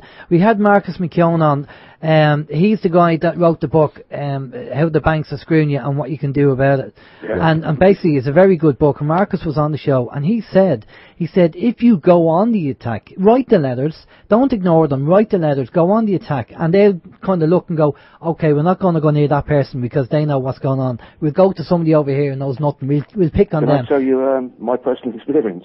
Go ahead, yeah. Basically, we got out of the get out of the house letter 6 years ago, and of course, myself and the wife just went to meltdown. The process then, we've actually been up in front of the master 15 times. We went on the attack, obviously 3 years ago. My bank, they won't ring me, they won't answer my letters, they won't even talk to me in any fashion. Well, I'd say that's a win. Yeah. Yeah, there's no closure yet, and that's what we are aiming for. But it's certainly a win. I think even if you think about it in an organisational sense, about how an organisation works like a factory. Let's say you had 3 layers or 4 layers. The bottom layer was for people who don't answer letters, right? So normal staff can deal with that. That's it. Just go along the process. For somebody who writes any type of a letter back, if you imagine somebody has to then read it and respond, so that's a bit of time. Now, if you write a letter that has any questions in it, it might have to go up to the next level. And then if you write a question that has a letter that has any legal implications in it, it may have to be sent out to be assessed in terms of a legal context.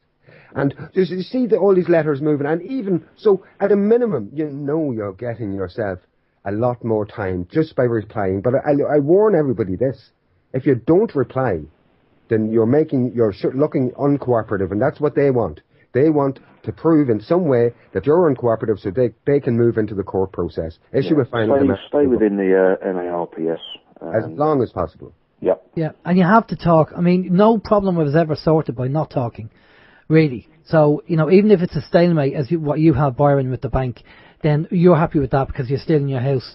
But people need to talk. You need to write the letters and ask the questions, because if you're in honour, according, in law, technically speaking, then you're on the right side of the fence because you're asking questions. My route is a route that I've actually chosen to take. As in, I've got a plenary summons out against my bank. I'm actually suing them. Brilliant. Brilliant. And I have to say, as I say, Michael O'Benici was on the show, and he had some great advice because he was in the high courts and he was dealing with mortgages and stuff like that. And I'd recommend to both of you, if you have time, to download the podcast and listen to what Michael said, because there was good information what he was saying, just for another added to the arsenal of information. Yeah. Excuse me.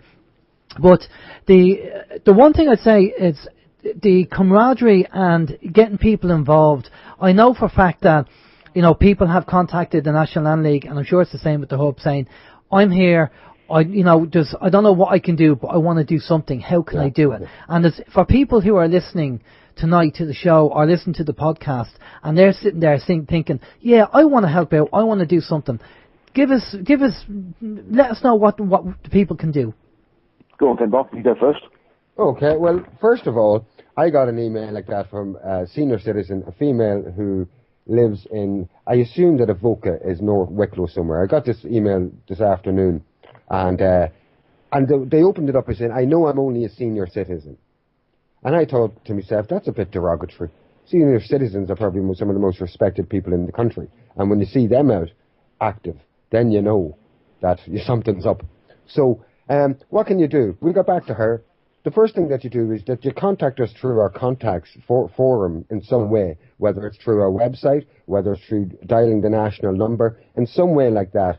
And we will link you in with other people in the area. From there, we are establishing branches, as you know, from county level right down to small area level throughout the country. And there are people now in nearly well, I would say we have about half the counties covered where we have formations of one sort or another. So we will link you in there. But it's very important to remember, and I'm from the Saul Alinsky School, it's not what we can do for you as much as what we can do with you. That every local area, when we do binges together, we will give you the guidance, we'll give you the templates, we'll come down for your first day centre or your second day centre to get you up and running. But the bottom line is, you need to embrace it as yours and feel that you have something to give, because everybody has something to give. So instead of going into a big technical answer, all of it says, get in contact. We'll make a link from there. Brilliant. Byron? Yeah, I mean, we actually have people who come down the hub, and they'll spend a week down the hub every day seeing what we do, and then can they go out and replicate that. And as far as we're concerned, information is free. Definitely, yeah. and that's the important thing. You're giving your services and your time for free. There are other, inverted commas, people and organisations who will charge you for the same information. Yeah, I mean, my wife supported the hub. The first 6-7 months, she bought my train ticket every week for me. Brilliant, brilliant. And literally, there's a donation box there. You like what we do? There you go. And no one looks at what goes in that box. Yeah. No, we actually have a fund at the moment. It's up on our Facebook page. If you're losing your house, you have no money. If you're fighting to take your house back, you have no money. So the fund that we have going, and we're using it all the time, we go and fund people that can't afford the court papers. Because that court is an expensive place. You're looking at €400 to put in a decent appeal. That's madness, isn't it? I mean, you've no money, and they're trying to take your house off you, and you go in there, and you have to pay all this money to the... Well, this came from a woman that rang us from Cork. She said, I've got an eviction order. We said, no worries. We'll come to the Dublin, come to the hub, we'll start putting all the paperwork in. And she literally said, I haven't even got the bus fare. So if she hasn't got the bus fare, where is she going to get the €400 to put in the appeal? Yeah. Yeah, I mean, that's madness, isn't it? It really is. Yeah. And for people who are around the country listening to the show, it doesn't matter whether it's a hub group or whether it's a National Land League group. It doesn't matter. We're both on the same page. We're both trying to do the same thing.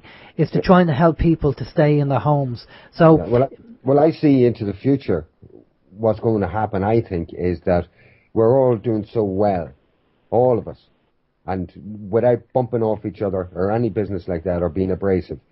I know that for us to synchronise, because we are going to cover this country in every area, and I have no doubt, right down to the small local areas, and that we will synchronise even better and work even better to make sure there's no duplication and that there's nothing like that, because the hub and drivers in the league have been working together for a long time now. So I actually see, if anything, a greater merging of the mesh that's going to shut down the banking system and the legal system as we know it.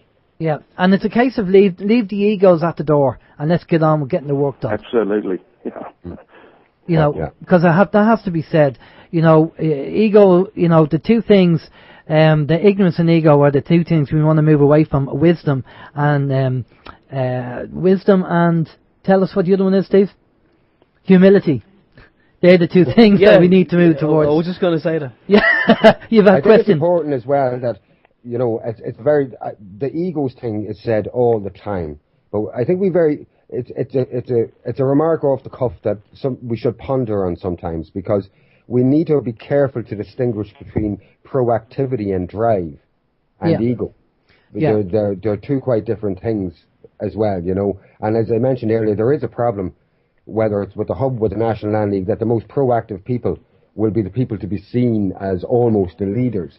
And it needs to be understood that, again, reiterating that there are no leaders, there are driven people in both groups. Exactly. Well, Well, if you look at your meetings there, the confidence in the people to get up on that stage and actually get up and speak that I met 6 months or a year ago, it's a phenomenal growth. You know.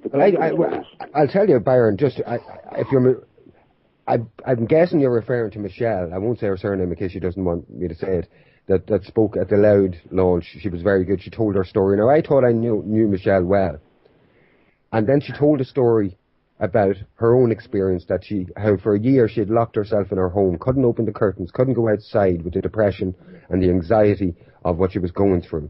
And she told this story with such confidence and calm. And I was really surprised, but at the Westmead launch on Saturday, yesterday, the same experience. Again, by putting the local people up there and giving them the confidence to talk. Another woman, Martha, I won't say her name again in case she doesn't want me to, she got up and told a story, and I thought I knew Martha generally, but she told a story about how she had been evicted as a child. And that's why, and that this is bringing it all back to her, you know, and that she had got letters and things like that. But when those stories go out there, but you see that it's not a sad ending or a bad ending. Here we have real fight. I mean, back also Frances, again, no second name. Oh yeah. That lady has changed so much since we first met her. Yeah. It's phenomenal confidence, like, you know. yeah. Compared to where these people were. And I think that's something that both the Hub and the National Land League are really about. It's about creating new proactive drivers and that, by building up confidence in people, so that we have to be headless. And that's where, if you look at the water charge campaign, the Right to Water campaign, the media had a major problem with the fact that not just Right to Water, the campaigns all over the country, that generally they were independent movements, and they had to put a face in them. They had to decide to put the political parties as the leadership of this movement across the country against Irish water. And yet, if any of those media-appointed leaders said the campaign's off tomorrow, do you think it would be off? Well, of course not, because it's a people's movement. It's a genuinely headless movement. And that's where I think we're all aiming for here. Exactly, and we have to make sure that when the dust settles, that we know exactly who the finger has to point at. Now, I'm not saying there's going to be a witch hunt, but at the end of the day, you're either with the people or against the people. It's that simple. Well, that's how simple I see it. You're either there to help the people or you're against the people. And if you're against the people, then that has to be dealt with. Well, later I tell you, Tom Darcy's challenge to the constitutionality of the Land and Conveyance and Law Reform Act, a lot of it revolves around, I believe, the concept of retroactive law, or that you could introduce a law now and then get charged for something that happened in the past based on that law, or done for it in some way. Well, I'm not completely against retroactive law. Not completely. Let's say the people themselves got power and we introduced some retroactive laws. For instance, anybody who made political promises in the past and did the exact opposite, the entire government should be charged. True. And should be brought to court. And that's a lesson, a historical lesson for everybody. The bankers, the regulators. If some of them didn't break laws, they just maybe they were a little bit more lax than they should have been, well, let's make the laws, let's make them retroactive, and let's jail them. Yeah, well, that's a fair comment, Byron. Yeah, absolutely. We're on the same page. Yeah, now, one of the things that Michael Albinici said when he was on the show, and I don't know whether you guys agree with this, because you've been in court and you've seen what goes on. He said that he knows that this system is corrupt and they will play around going from common law to legislation to try and kind of duck and dive. And he said the only way you can play the game is like a game of chess, where you back them into a corner where they have no choice but to give you the answer that they want. Would you kind of agree with that? Yeah, 100%. Yep. Yeah. So precedents always bring it up. What's gone before? Yeah. Shove that under their nose, and they can't. You have to back a judge into a corner. Yeah. Yeah, well, that's what Michael said. What do you think, Finbar? Well, quite often, and just focusing on the precedence thing, quite often you'll come across cases where there was a number of cases recently where directors who had invested all their lives in a company were put into receivership, and the directors couldn't afford legal representation for the company or themselves, and so there was no legal representation, and they were not being allowed to represent. And there was a 1967 case being cited by the barristers for the receivers in all of these different cases, and yet there was so much precedent after that was being completely ignored by the courts. And sometimes the defendants didn't know the precedent themselves. It's important to know it, and I know the guys in the hub are just fantastic at their research, far better than myself. I actually usually picking up their crumbs after them when it comes to looking for precedents and things like that. But I would totally agree precedence is very important. But, as I say, like everything else, they'll ignore it when they can. They'll focus on one case from the 1950s or 60s, and they'll say, oh, that's the defining case. And you're pointing at 20 other cases since. Actually, have you noticed, Finbar, that when a lay litigant loses their case, it's up on courts.ie within a week and a half. If a lay litigant wins a case, it very rarely gets up there. Yeah, at the most, there might be a little caption in the local newspaper. That's where you'll see a hint of it.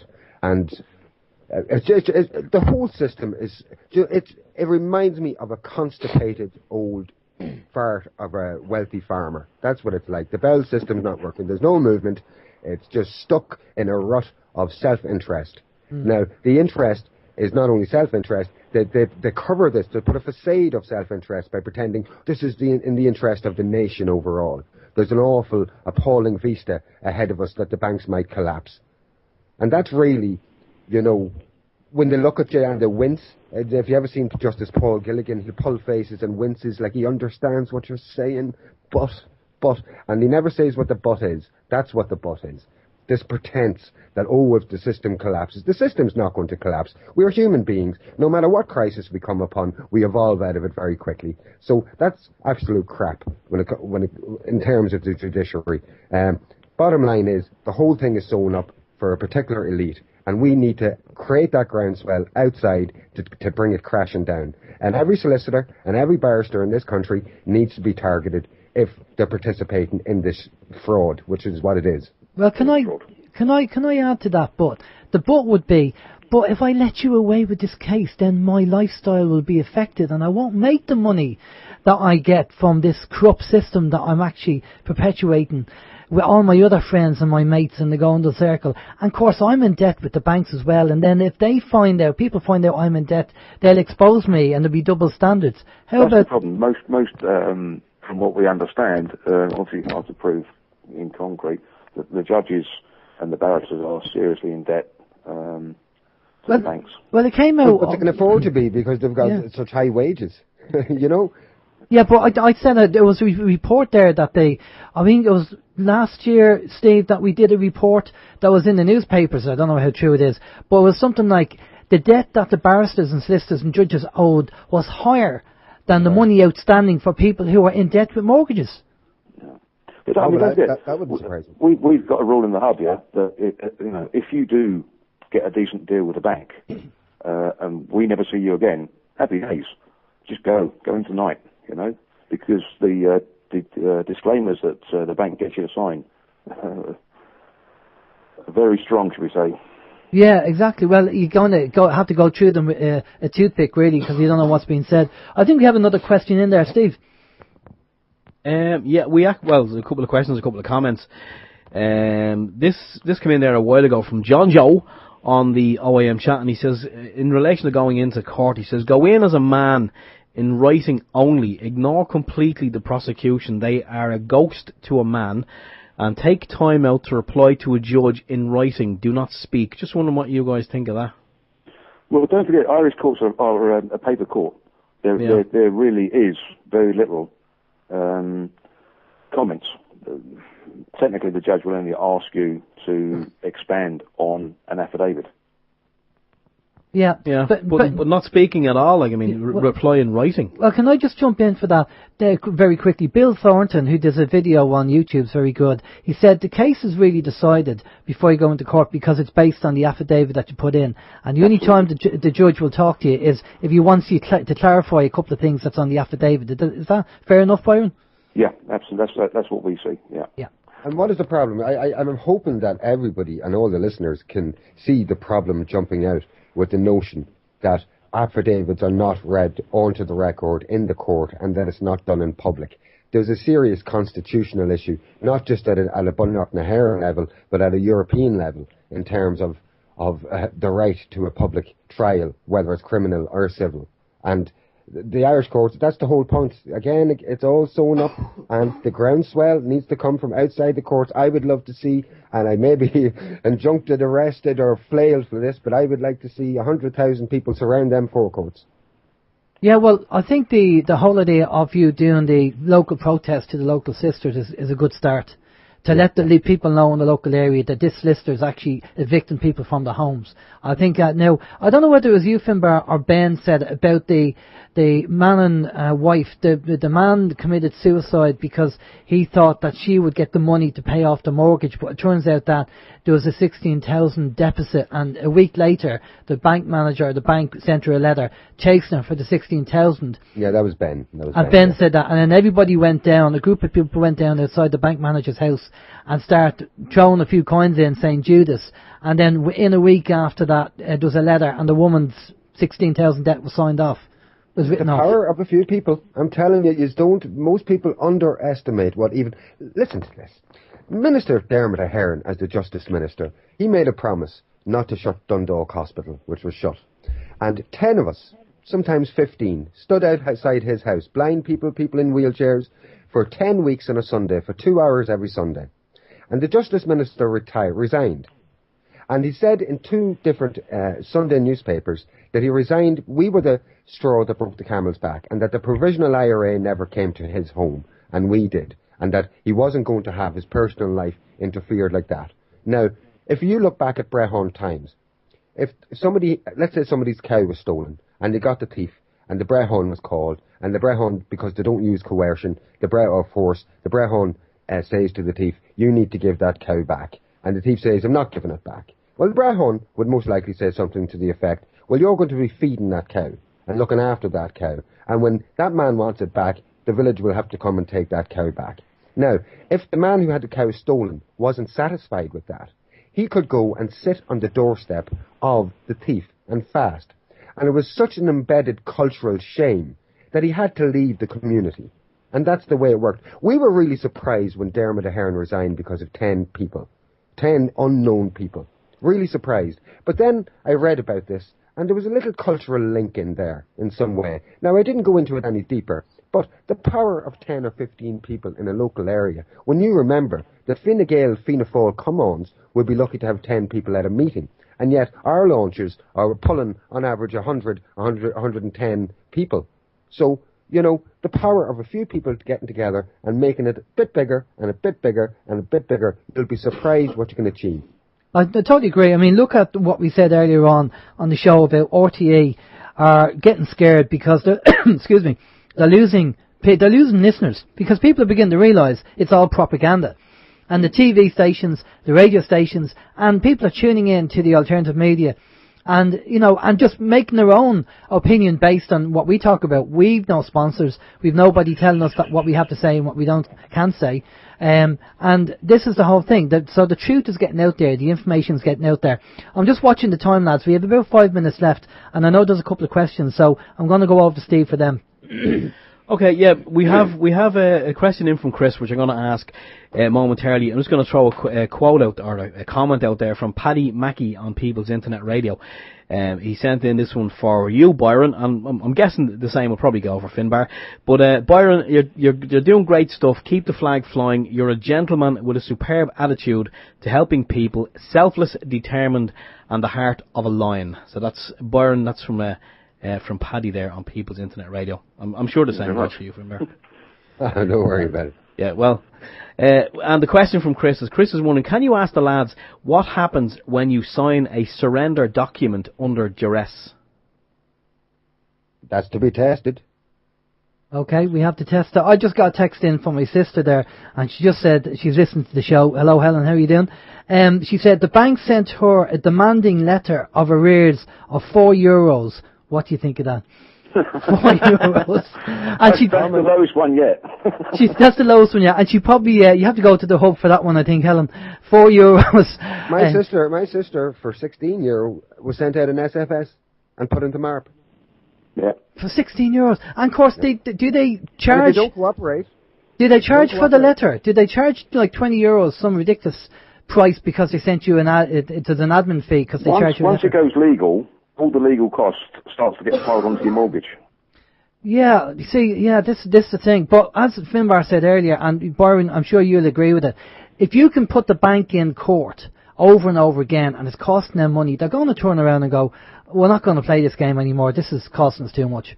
This is actually the last 2 weeks, things have completely seemed to have changed. They've realised that we're going to cost them an absolute fortune. Yeah, exactly, because they wasn't said. So I know one judge turned around, I think it was Ben that said it, and he said that they were getting frustrated because these people were coming in and they were representing themselves. They're lay litigants. They should be getting solicitors. How come they're, and we have a right as the people of Ireland to defend ourselves. We don't need to hire a solicitor or barrister. And all these solicitors and barristers are not making any money because we're actually standing up for ourselves. And I know the Hub have done a great job teaching people what to say and standing up and giving them the confidence to do that. Yep, I mean, we're actually thinking of getting back to running these courses where we literally set up a courtroom and put people through the paces just to get their confidence levels up. Yeah, well, the two things that people are afraid of are debt and public speaking. So I totally agree with public speaking, that if you can get the confidence with people for them to stand up and do it, then that's going to be a big thing for a lot of people to do that. Actually, there's one thing out there. It's called Beta Block, which you can get from your doctor, and basically it just cuts down the adrenaline rush to the brain. A few seriously nervous people that we've had down, go to the doctor, get this one particular drug, and on the day it kicks in and it works. I think my mother calls them a Xanax. You get kind of go straight rushing out to the doctor. Yeah. We ran mock courts in Mullingar over the summer. They were very enjoyable at a number of different levels, and you'll be very surprised. People who are jittering and, let's just say, their sphincter muscle releases for times, when they're put on the spot, they still do the job. Yeah. Usually they don't remember everything, but they remember enough. And quite often, your nerves and your personality will get you leeway. We had a case last week, and I know you're stuck for time, of a man who came in, and let's just say he was a very jolly fella, and his jolliness, he had been told that the order was being made, but his jolliness and nothing else, and he got sympathy from the court, and I think the registrar knew it, but his jolliness got him an adjournment. Yeah, well, that's it. I mean, you were standing there representing yourself as an adult, so you have to be in honour, because I suppose it helps if you're seen as somebody who's competent and being able to deal with it. We have a quick question before we wrap up. Very quick, Steve. Yeah, just the very last question of the evening, Finbar, is for you. Any developments on the Kells family? I remember they needed I think €1,200. Have you met that, or do you still need a push? Yeah, we actually only made up $850 so far. There's still I think a week to go. But at least there's money going into the account, and it can be seen going into the account.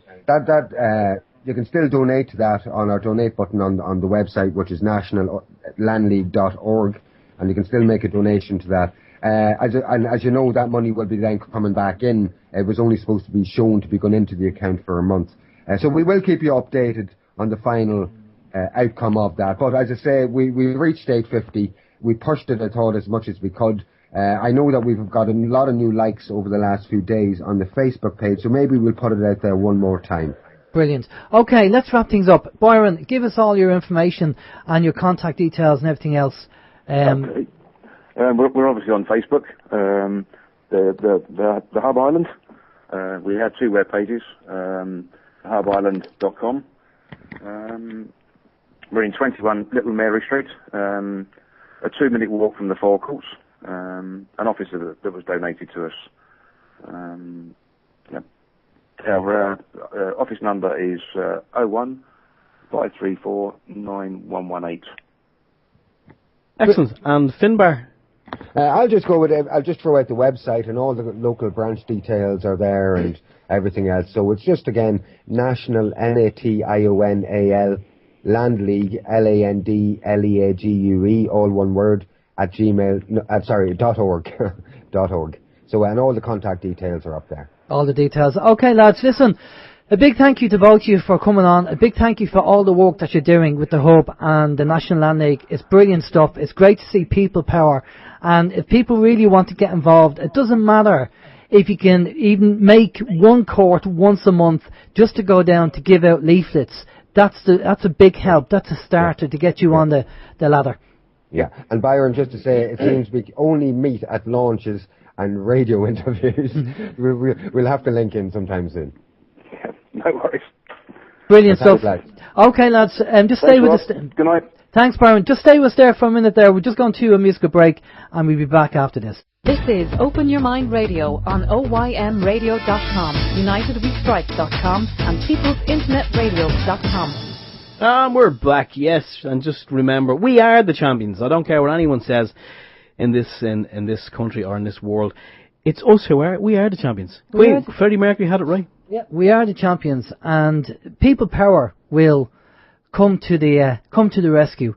We cannot rely on the government. Now, I know this is going to sound like a cliche, but it's just something that came to me during the week, and I know you're going to go, well, that could be very cheesy, but what the thought came to me during the week. You know, JFK said, "Don't look at what the country can do for you, but what you can do for your country." I don't think he said it quite like that. Right, but okay, but so what came to mind was, don't look at what the country can do for you, but what you can do for the people of your country.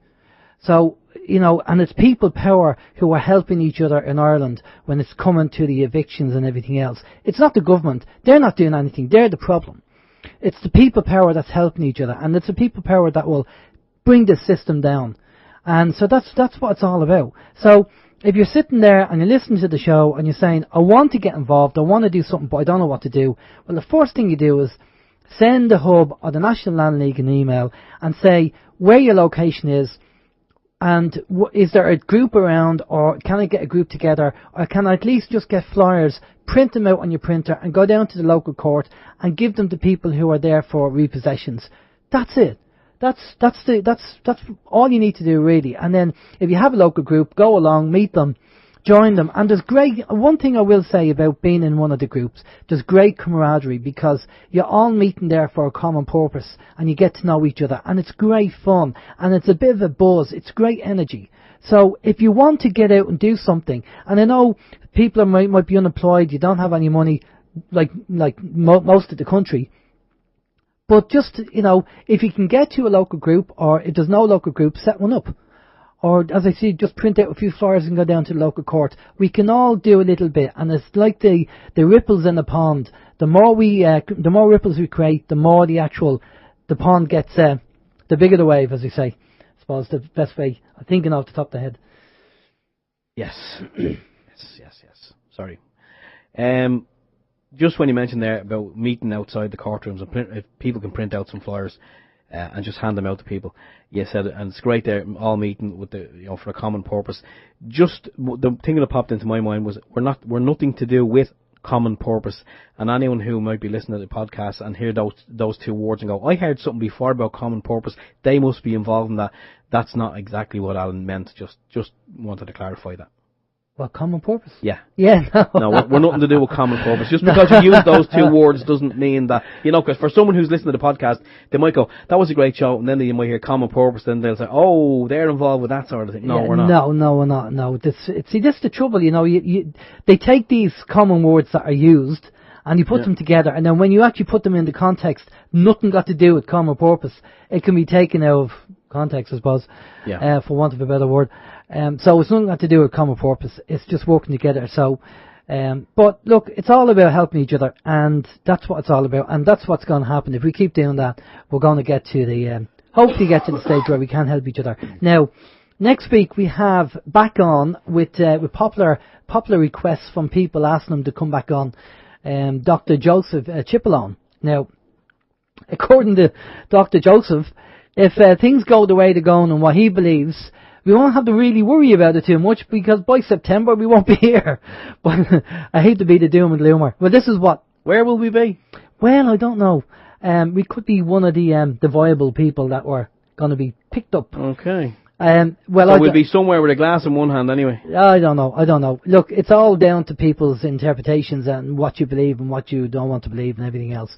So it's go over to Dr. Joseph Chipolone's website, or go over to his YouTube page and have a look at what he says, and then make up your own mind. That's all I'll say. But he's going to be on next week anyway, because we didn't really get to finish the conversation that we had last time, just because so much stuff to talk about. But the one thing I want your listeners to take away, for our listeners to take away this evening, and I want you to ask your friends and family this, and just see what they say. In the last 20 years, has your life and has society got better or worse? Alright? Very, very simple question. Has your life and has society got worse or better in the last 20 years? And this is what Dr. Chipolone is saying. Alright? And see what people say. Have a think about that one. Anyway. So, that's who's going to be on next week. So, yeah, looking forward to that one. That's it. So that's the news. So, we'll finish up. We don't know who's on with Vin tonight, do we?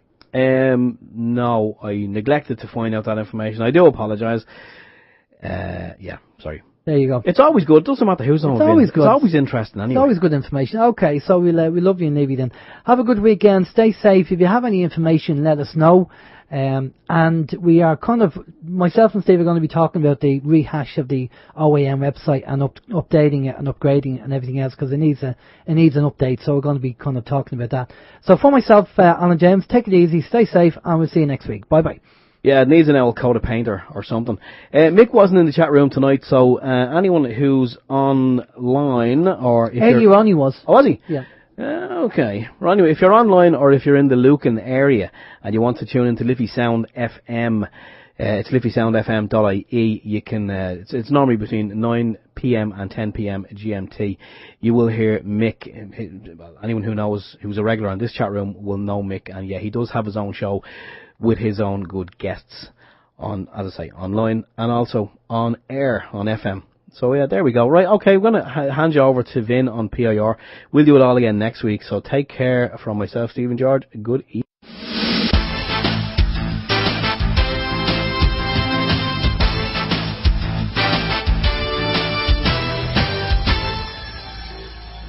Open your mind.